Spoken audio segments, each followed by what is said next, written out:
1, 2, 3, come on!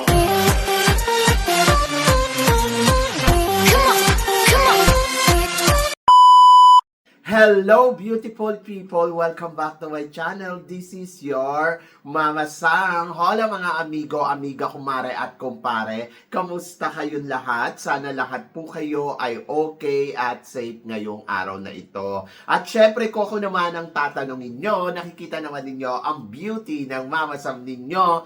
Fresh overload pa rin, di ba? Ganyan talaga kapag umiinom ka ng maraming vitamin C+, kumakain ka ng maraming banana. Dahil sa banana, mas nakakaloka ang kagandahan ng Mama Sang ninyo. Charot! So, kamusta naman kayong lahat? Sana lahat kayo ay okay na okay ngayong araw ng Saturday. So, ako, eto medyo namamalat ang boses natin ngayon kasi nga kahapon nga sports day na naman namin sa school. Ito yung mga teacher naman yung nag-sports day, walang bata.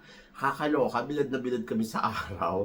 Diyos ko Lord, parang mga isang oras sa umaga na nakabilad kami sa araw. Tapos ayun, may laro pa. O, di ba, nakakaloka. Siyempre sigaw ka ng sigaw, lalo na ang landi-landi ko sumigaw. So, ayan ang napala ko. Tapos, yung gabi naman, meron naman small party na naganap. Siyempre, nomo-nomo. So, getting to know each other. Ayun. So, wala naman masyadong kagwapuhan.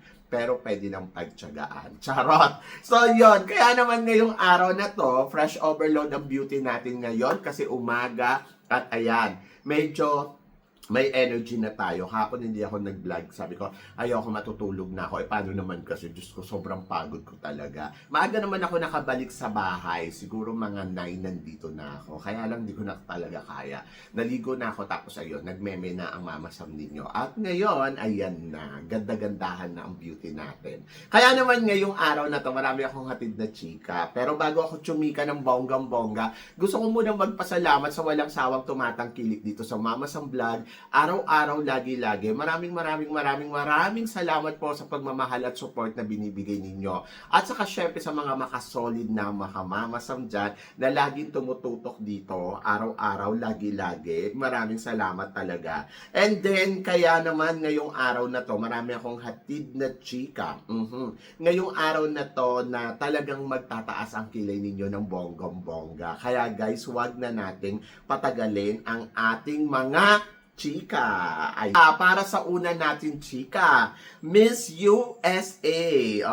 So, ang kanilang pageant ay magaganap this coming August 28. So, ito na ang pang 75th anniversary ng Miss USA. Grabe, ang tagal na, no?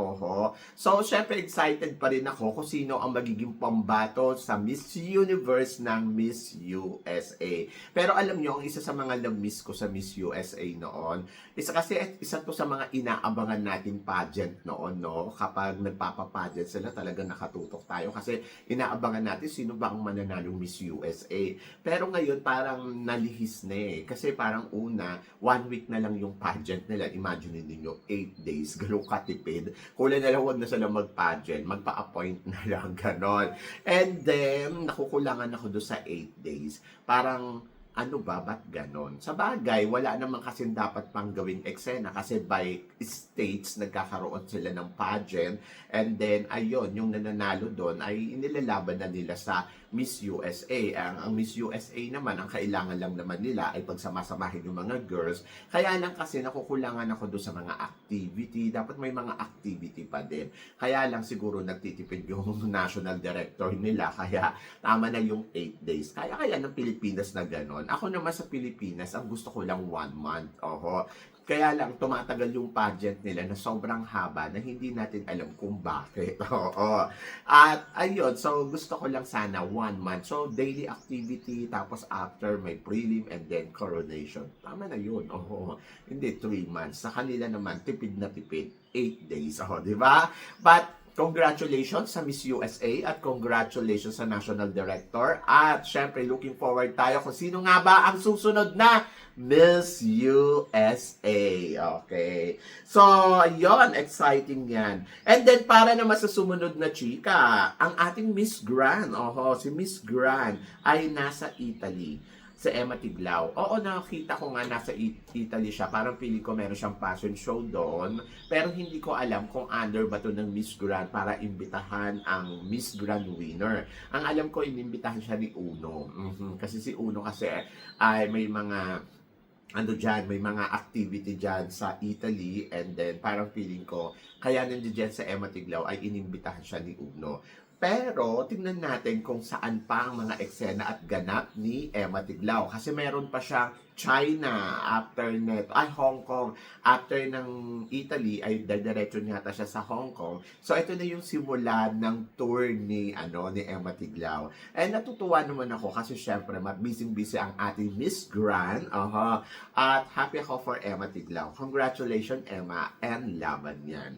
At para naman sa sumunod na chika, eto nga, para sa more update pa din sa inyo about Miss Grand, CJ Opiasa, ang ating Miss Grand 2024 ay special guest sa Miss Grand Cuba 2026 na magaganap naman sa March 8 sa Miami, Florida. Ngayon, ang tanong ng lahat, bakit hindi si Emma ang pumunta dyan? Kasi si Emma ay busy, nasa Italy siya, meron siyang trabaho doon, tapos didiretso siya sa Hong Kong. Parang feeling ko hindi kaya ng schedule. And then si CJ Opiasa kasi nandiyan na mismo sa USA.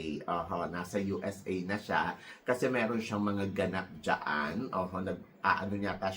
Nagmo-modeling. So galing siyang New York, tapos may may Europe din eh. Tapos ngayon naman, ayan, pupunta siya dyan sa Cuba para umattend naman. So, I'm happy for CJ Opiasa kasi talagang busy din talaga ang beauty ng CJ Opiasa. At masaya ako kasi may mga ganyang ganap ang ating mga beauty queen from the Philippines. At ayun, I hope si Atisa din na may mga ganyang eksena din, outside the country. Parang mas bongga, di ba? So, sabing ganon, maging happy tayo dahil blessing yan. At the more na nakikita natin sila na nag-grow sa ibang bansa, ibig sabihin, karangalan din natin yon. Kasi, syempre, they are Filipino beauty queen. Di ba? Kaya, dapat supportahan lang natin sila ng bonggang-bongga at ipagdasal pa natin ng todo-todo. So, I'm so excited for them. Kaya, laban yan. Ewan ko kung may excite ka dito.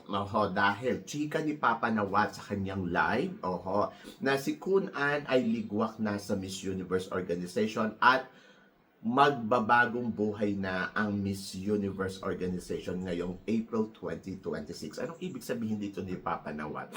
To be honest, ako sa mga naririnig ko, ang alam ko, ang may-ari pa rin neto ay si Raul at saka si Kun Ano.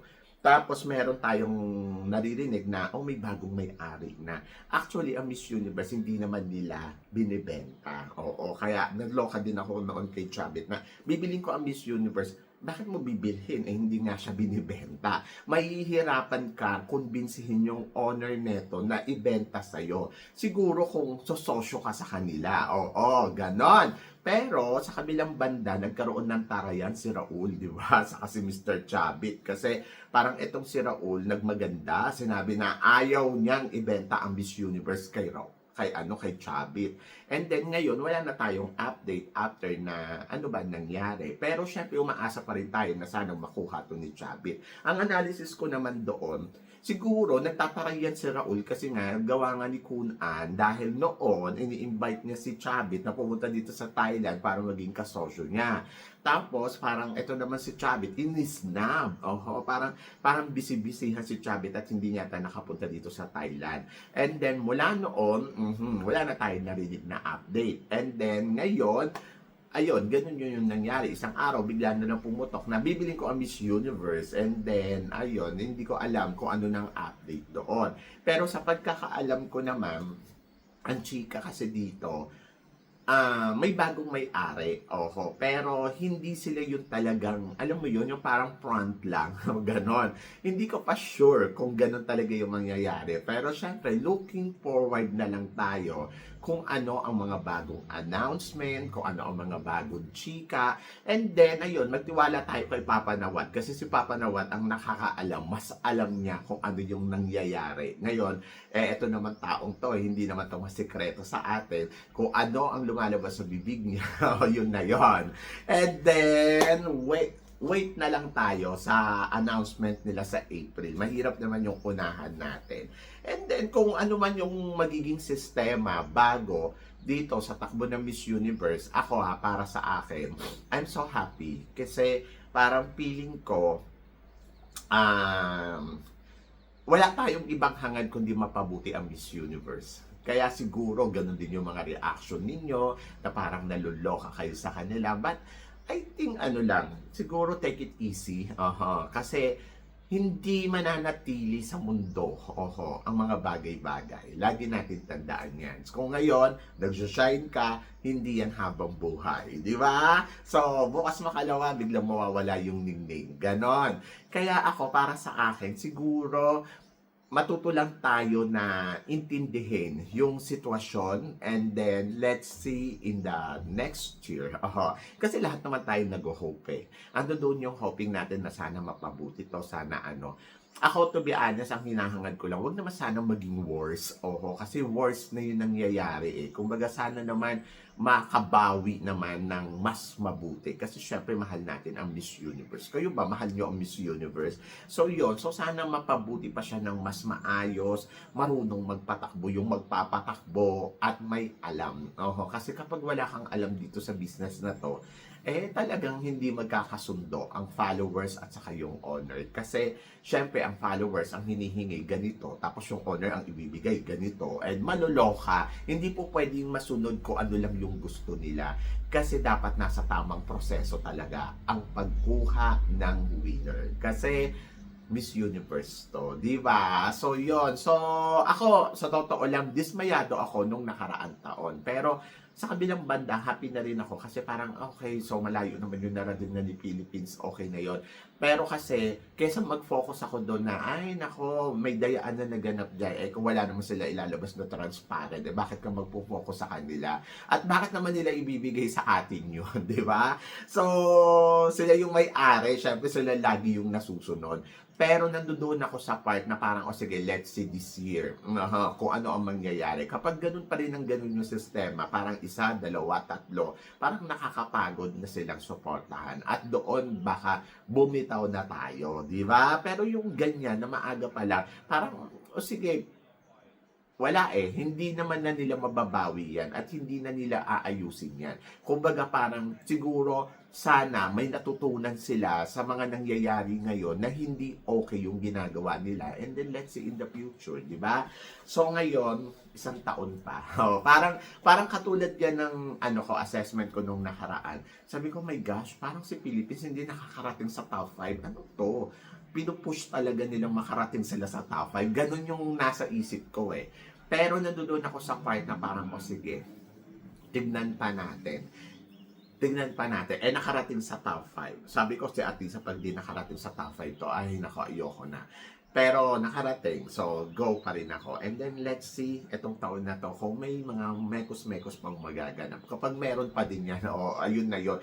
Take it or leave it na lang ang labanan dito. Gusto mong suportahan mo. Kung ayaw mo, umalis ka at lumabas ka sa pageant ng Miss Universe. Kasi parang hindi mo talaga magugustuhan yung mga susunod pang mangyayari. Ganun Ganun yung magiging tema mo na lang dyan Ako, ganun yung ko Sabi ko, sige, tignan natin this year. Tapos then, take it or leave it talaga yung magiging labanan. Parang, kung ganito pa rin yung sistema, nandiyan na gusto mo sumuporta ka. Pero kung ayaw mo, diba?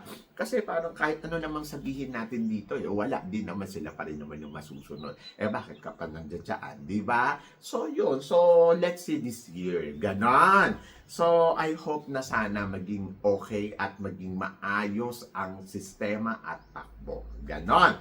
At para naman sa sumunod na chika, ito, si Pauline Amilex, pwede ba pang Miss World? Marami na nagsasabi na dati pa, noon pa, na pwede naman siyang ilaban ng Miss World. Kasi yung beauty naman talaga ni Pauline ay maganda at may advocacy. Pero kasi, sa ngayon, parang ang layo na ni Pauline para doon sa, bumalik pa siya sa totoo lang sa pageantry. Kasi parang feeling ko, ang kanyang journey natapos doon sa supranational at magandang yon kung i-close niya na yung journey niya doon parang mas gusto kong mag-focus si Pauline ngayon sa career niya, no? Mas palaguin pa niya ng bonggang-bongga, mas pagandahin pa niya. Kasi maganda na yung nangyayari ngayon eh. Eh kung babalik siya sa pageantry, parang uli siya nagsisimula. Di ba? Na parang she tried many times, and then I think she did well.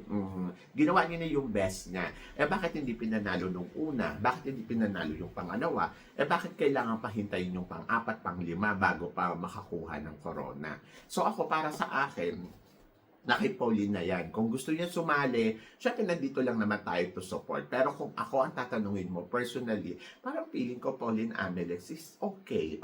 Parang okay na ano, ganun talaga eh. May mga bagay na hindi mo na kailangan pa i-push, o may mga bagay na parang okay, accept na natin na ganito. So ako, para sa akin, she did well nung lumabas siya ng supranational. Either na short time lang yung binigay sa kanya, sana mas binigyan pa siya ng panahon na mahaba-haba para title talaga. Pero first runner-up sa supranational is not bad.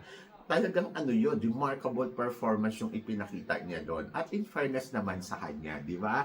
So ngayon, kung itatry niya yung Miss World, pwede naman, bakit hindi? Pero nandoon kasi, aminin din natin, gastos yan eh. So ang tanong dyan, willing ba siya gumastos uli ng ganong kalaking halaga para lang sa isang pageant, para sa corona? And mas nakilala na siya ngayon, mas andyan na siya, mas nag-grow na siya ngayon, di ba? But looking forward pa rin ako sa journey ng isang Pauline Ameles, and let's see in the future. But for now, yes, pwede naman siya, pero mas gusto ko sana na, alam mo yon, na mas mag-move na tayo doon sa ano ba yung ginagawa ni Pauline. Doon natin siya suportahan ng bonggang-bongga, di ba?